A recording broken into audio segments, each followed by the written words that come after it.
Republicans have introduced a bill under the guise of ending discrimination, which actively and very obviously discriminates. Classic MAGA logic. House Democrats were having none of it. This bill, titled the Dismantling DEI Act, is an utter disgrace. Having sat and read the text in preparation for today's markup, I have yet another example to tell my constituents about the unserious work of the Republican Party. Now, I'll work with anyone serious about progress who wants to center the people who call this country home. This isn't it.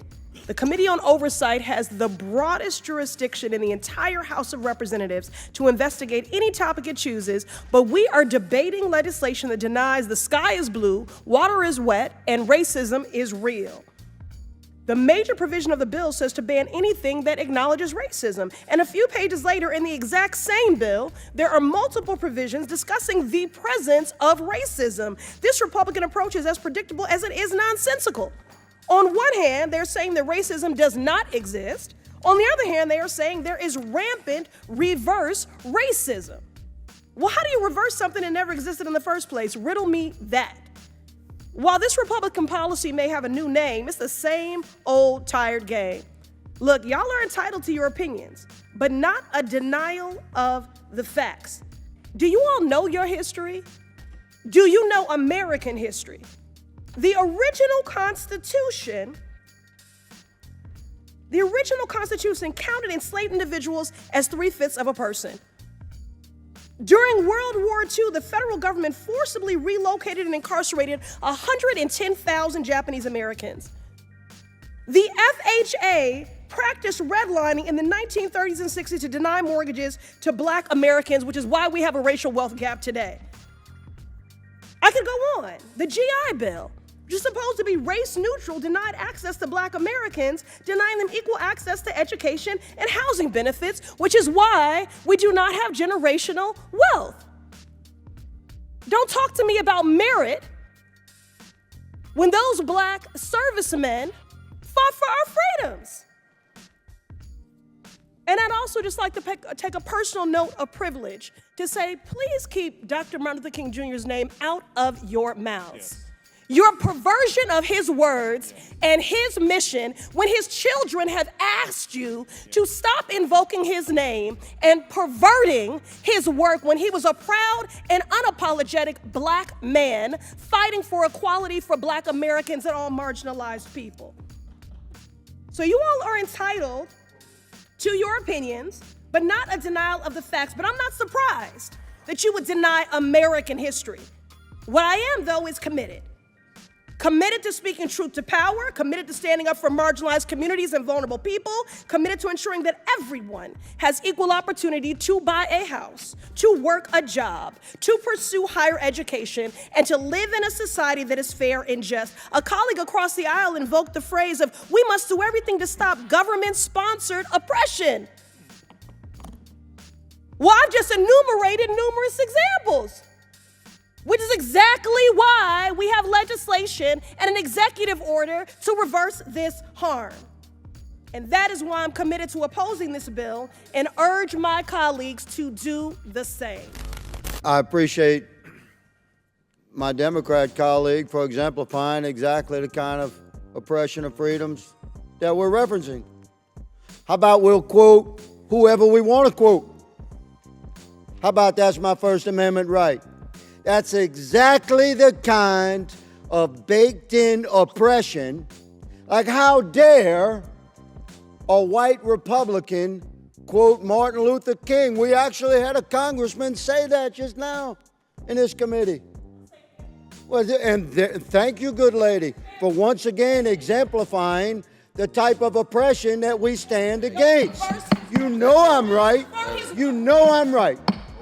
Order. Mr. Higgins has the floor. And we will quote who we please to quote. A disgrace. And we will continue to speak freely because now I'm a veteran. That's the country that I serve. That's the Constitution I swore an allegiance to. And that oath has no expiration date. I will fight for it with my last life's blood. For my right to speak freely and yours, good lady. You will never hear me saying, how dare you quote anybody you please to quote. And that exemplifies, America, precisely the type of institutional oppression that my colleague, Mr. Cloud's bill, for which I'm an original co-sponsor, hopes to push back against.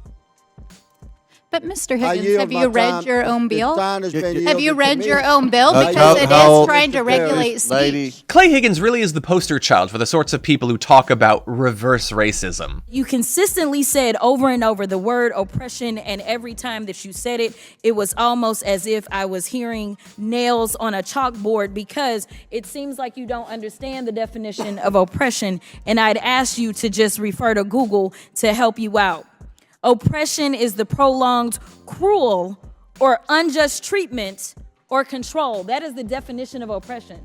And so as I sit here as a black woman who practiced civil rights, let me tell you the reason that my colleagues wanted to make sure you understood the same black history that your side of the aisle wants to delete out of classrooms is because you can then misuse words like oppression. There has been no oppression for the white man in this country. You tell me which white men were dragged out of their homes. You tell me which one of them got dragged all the way across an ocean and told that you are going to go and work. We are going to steal your wives. We are going to rape your wives. That didn't happen. That is oppression. We didn't ask to be here. We not the same migrants that y'all constantly come up against. We didn't run away from home. We were stolen. So yeah, we are going to sit here and be offended when you want to sit here and act like, and don't let it escape you that it is white men on this side of the aisle telling us, people of color on this side of the aisle, that y'all are the ones being oppressed, that y'all are the ones that are being harmed. That's not the definition of oppression. You tell me the prolonged, cruel, or unjust treatment that you've had, and we can have a conversation. You can start with Exodus. The final thing that I will say on this particular issue, two things.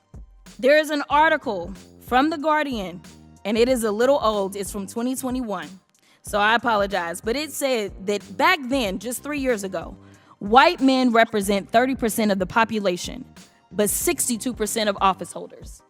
These are the issues that we are constantly looking at and recognizing and trying to say, is this just?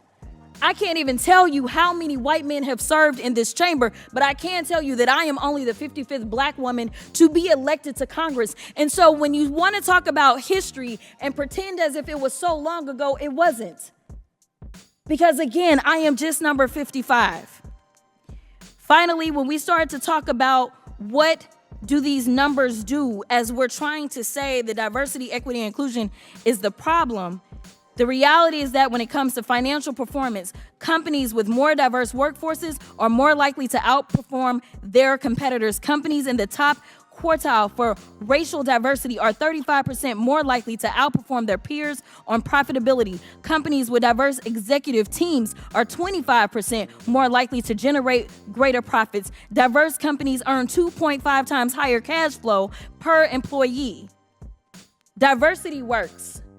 And until you can show me data that says otherwise, I think that we need to go back to being a country that listens to experts and gets out of our feelings and recognizes, again, that racism is real in this country.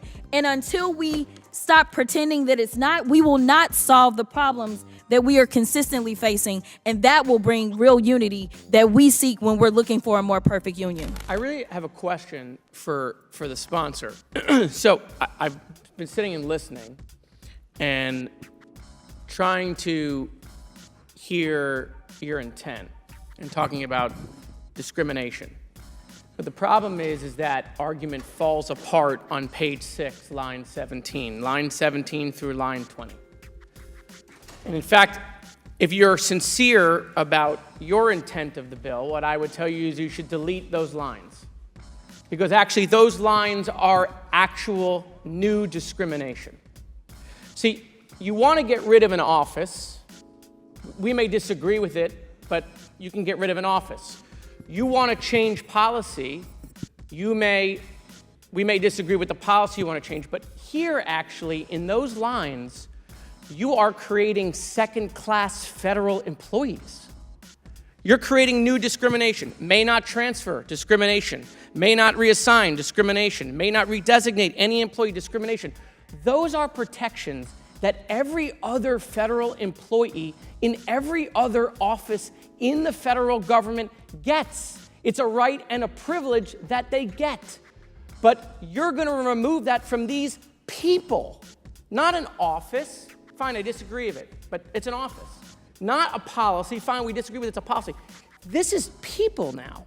Now you're going to the people. You're saying, because you worked in an office that we don't think should exist, because you worked there, we're going to remove protections that every other federal employee gets, but not you, because we disagree with the office you worked in. That is straight up discrimination. And so listen, if you're serious about wanting to change the office and the policy, you should remove those lines, because the entire argument falls apart. The irony of MAGA Republicans crying discrimination is truly unbelievable. The free speech that Clay Higgins talks about allows white people to say the N-word, but prevents schools from teaching Black history. It allows people to proudly fly the Confederate flag, but doesn't allow kids to read books about or by queer people. They rely on discrimination to ensure that white supremacy and heteronormativity aren't threatened by diverse opinions and perspectives. Clay Higgins exemplifies exactly what MAGA stands for. If we have any chance of getting through the next 4 years, we must realize its historical context, stand in solidarity, and fight alongside the people who stand to lose the most in this dark period.